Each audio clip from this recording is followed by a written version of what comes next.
ടിവിൻ്റെ panchayat president Jaleel Sahib, panchayat മുസ്ലിം ലീഗിൻ്റെ general secretary Afsal, ഇവിടെ S സ്വാഗതം പറഞ്ഞ അസീസ്, പ്രിയപ്പെട്ട എസ് ടിവിൻ്റെ സംസ്ഥാന ജില്ലാ മണ്ഡലം പഞ്ചായത്ത് നേതാക്കളെ, പ്രിയപ്പെട്ട സഹോദരന്മാർ, ഇവിടെ സൂചിപ്പിച്ചതുപോലെ എസ് ടിവിൻ്റെ 67ാമത് സ്ഥാപക ദിനമാണിന്ന്.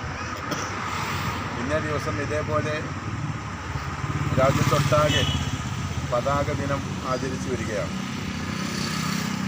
എസ് ടിവിൻ്റെ ഈ 67 വർഷങ്ങൾ നമ്മൾ പുറകിലോട്ട് തിരിഞ്ഞു നോക്കുമ്പോൾ ഒരുപാട് തൊഴിലാളി ക്ഷേമത്തിന് വേണ്ടിയിട്ടുള്ള പോരാട്ടങ്ങൾ നമ്മുടെ ചരിത്രത്തിൽ നമുക്ക് കാണാൻ സാധിക്കും. നിരവധി ഘടകങ്ങൾ അല്ലെങ്കിൽ ഫെഡറേഷനുകൾ ഇന്ന് എസ് ടിവിൻ്റെ ഭാഗമായിട്ടുണ്ട്. തൊഴിലാളി ക്ഷേമത്തിന് വേണ്ടിയിട്ട് ഒരുപാട് കാലങ്ങൾക്ക് മുമ്പ് ആരംഭം കുറിച്ച ഈ പ്രസ്ഥാനം ഇന്ന് രാജ്യത്തൊട്ടാകെ പടർന്ന് പന്തലിച്ചിട്ടുള്ള വലിയൊരു പ്രസ്ഥാനമായിട്ട് മാറിയിരിക്കുകയാണ്. മഹാനായ സീതി സാഹിബ് രൂപം കൊടുത്തിട്ടുള്ള ഈ പ്രസ്ഥാനം ഇന്ന് എല്ലാ ആളുകളാലും അംഗീകരിക്കപ്പെട്ടിട്ടുള്ള വലിയൊരു തൊഴിലാളി പ്രസ്ഥാനമായിട്ട് മാറി എന്നുള്ളത് നമുക്ക് ലഭിക്കുന്ന ഏറ്റവും വലിയ അംഗീകാരം തന്നെയാണ്. അതിൽ തർക്കമില്ല. ധാരാളം ഫെഡറേഷനുകൾ, 24ഓളം ഫെഡറേഷനുകൾ ഇന്ന് എസ് ടിവിൻ്റെ ഭാഗമായിട്ടുണ്ട്. ആ ഫെഡറേഷനുകളൊക്കെ ഇവിടുത്തെ തൊഴിലാളികൾക്ക് വേണ്ടി, തൊഴിലാളികളുടെ ക്ഷേമത്തിന് വേണ്ടി, അല്ലെങ്കിൽ അവരുടെ തൊഴിലിടങ്ങളിലെ പ്രശ്നങ്ങൾക്ക് പരിഹാരം നൽകുന്നതിന് വേണ്ടി അത് മുന്നോട്ട് നിന്നുകൊണ്ട് വലിയ രൂപത്തിൽ ധീരമായിട്ടുള്ള ചെറുത്തുനിൽപ്പും പോരാട്ടവും നടത്തി പ്രവർത്തിച്ചുകൊണ്ട് മുന്നോട്ട് പോയിക്കൊണ്ടിരിക്കുകയാണ്. ആ സാഹചര്യത്തിലാണ് 67ാമത് സ്ഥാപക ദിനത്തിൻ്റെ ഭാഗമായിട്ട് നമ്മളിങ്ങനെ പതാക ദിനവും അതിൻ്റെ ഭാഗമായിട്ടുള്ള ഒരുമിച്ച് കൂടലുകളുമൊക്കെ ഇന്ന് നാടൊട്ടാകെ നടന്നുകൊണ്ടിരിക്കുന്നു. ഞാൻ കൂടുതലായിട്ടൊന്നും സംസാരിക്കുന്നില്ല. നമുക്കൊട്ടേറെ പ്രശ്നങ്ങൾ ഇന്ന് ഈ തൊഴിൽ മേഖലയിലുണ്ട് എന്ന് നമുക്കറിയാം. രാജ്യം ഭരിക്കുന്ന ഫാസിസ്റ്റ് സർക്കാരും അതേപോലെ തന്നെ ഈ കേരള സംസ്ഥാനം ഭരിക്കുന്ന പിണറായി സർക്കാരുമൊക്കെ തൊഴിലാളികളുടെ ക്ഷേമത്തിൽ അവർക്ക് കിട്ടുന്ന ആനുകൂല്യത്തിലൊക്കെ കൈവച്ചുകൊണ്ടിരിക്കുകയാണ്. എല്ലാ ആനുകൂല്യങ്ങളും നിഷേധിച്ചുകൊണ്ട് മുന്നോട്ട് പോകുന്ന ഒരു സാഹചര്യം വന്നുകൊണ്ടിരിക്കുകയാണ്. അതോടൊപ്പം തന്നെ തൊഴിലാളികൾ ഏറെ പ്രയാസപ്പെട്ടുകൊണ്ട് അവരുടെ ജീവിതം മുന്നോട്ട് കൊണ്ടുപോകാൻ അങ്ങേയറ്റം പ്രയാസം അനുഭവിച്ചുകൊണ്ട് മുന്നോട്ട് ഒരു സാഹചര്യം കൂടിയാണ് ഇപ്പോൾ ഉള്ളത്. വിലക്കയറ്റം രൂക്ഷമായിരിക്കുകയാണ്. പെട്രോളിയം ഉൽപ്പന്നങ്ങളുടെ വില വർദ്ധിച്ചിരിക്കുകയാണ്.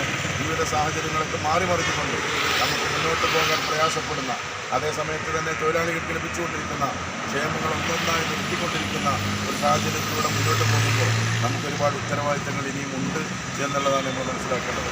ആ ഉത്തരവാദിത്തങ്ങളുടെ മുന്നിൽ നിന്നുകൊണ്ട് കഴിഞ്ഞ കാലഘട്ടങ്ങളിൽ നമ്മൾ വിരോധാർത്ഥമായ നേതൃത്വം കൊടുത്തതുപോലെ രാജ്യം ഭരിക്കുന്ന BMS ആണെങ്കിലും, BJPയുടെ കോട്ടകരമായിട്ടുള്ള BMS ആണെങ്കിലും, അതേപോലെ തന്നെ ഈ സംസ്ഥാനം ഭരിക്കുന്ന CPMൻ്റെ CITU ആണെങ്കിലും അവരൊന്നും ഇത് തൊഴിലാളികളുടെ ക്ഷേമത്തിന് വേണ്ടിയിട്ടൊന്നും ശബ്ദിക്കുന്നില്ല. അപ്പം അതുകൊണ്ട് ഏറ്റവും കൂടുതലായിട്ട് ഈ രണ്ട് സർക്കാരുകൾക്ക് എതിർത്ത് പ്രവർത്തിക്കേണ്ടതും ഈ കാര്യങ്ങളൊക്കെ ചോദിക്കേണ്ടതും ഉത്തരവാദിത്തം എസ് ടിവിന് തന്നെയാണ് എന്ന് മനസ്സിലാക്കിക്കൊണ്ട് ഇനിയുള്ള ദിവസങ്ങളിൽ നമ്മളൊക്കെ ശക്തമായി ഈ പ്രസ്ഥാനത്തിൻ്റെ ഭാഗമായിട്ട് എല്ലാ സംഘപരിപാടികളും വിജയിപ്പിക്കാൻ വേണ്ടി മുന്നോട്ട് വരണമെന്ന് മാത്രം അറിയിച്ചുകൊണ്ട് സ്ഥാപക ദിന പതാക ദിനം ഇവിടെ ഔപചാരികമായി ഉദ്ഘാടനം ചെയ്ത ബഹുമാനപ്പെട്ട പെരുന്തൽമണ്ണ നിയോജകമണ്ഡലം മുസ്ലിം ലീഗിൻ്റെ പ്രസിഡന്റ് ചടങ്ങിൽ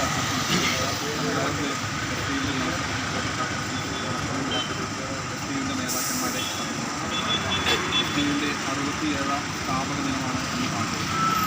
ഇന്ന് രാജ്യത്താകമാനം ഇതുപോലെയുള്ള പതാക ദിനവും അതുപോലെ തന്നെ വിവിധ എസ്.ടിയുടെ പല പരിപാടികളും നടന്നുകൊണ്ടിരിക്കുകയാണ്. അതിൻ്റെ ഭാഗമായിട്ടാണ് അതുപോലെ പരിപാടി സൂചിപ്പിച്ചതുപോലെ നിങ്ങൾക്കറിയാം, എസ്.ടി ഇന്ന് തൊഴിലാളികളുടെ അവകാശങ്ങൾ സംരക്ഷിക്കുന്നതിന് വേണ്ടി അതുപോലെ തന്നെ അവകാശങ്ങൾ നേടിയെടുക്കുന്നതിന് പോരാട്ടങ്ങൾ നടത്തുന്നുണ്ട്. എസ്.ടി ഇന്ന് അഖിലേന്ത്യാ തലത്തിൽ വരെ അതിൻ്റെ കമ്മിറ്റികളും 24ഓളം ഫെഡറേഷനുകളും വളരെ സജീവമായി കേരളത്തിലും അഖിലേന്ത്യാ തലത്തിൽ പ്രവർത്തിച്ചുകൊണ്ടിരിക്കുന്ന മുസ്ലിം ലീഗിൻ്റെ ഒരു പോഷക സംഘടനയാണ് എന്നുള്ള കാര്യത്തിൽ യാഥാർത്ഥ്യം. ഏതായാലും എസ്.ടിയുടെ നേതൃത്വത്തിലുള്ള വിവിധ പരിപാടികളൊക്കെ വരും ദിവസങ്ങളിലൊക്കെ നടക്കുന്ന സമയത്ത് നമ്മുടെ താഴെക്കോട് പഞ്ചായത്തിൽ പിന്തുണയും അതിനുണ്ടാകുന്നുണ്ട്. താഴെക്കോട് പഞ്ചായത്ത് മുസ്ലിം ലീഗ് കമ്മിറ്റിയുടെ എല്ലാവിധ പിന്തുണയും ഈ ചടങ്ങിന് എല്ലാവിധ അഭിവാദ്യങ്ങളും അർപ്പിച്ചു.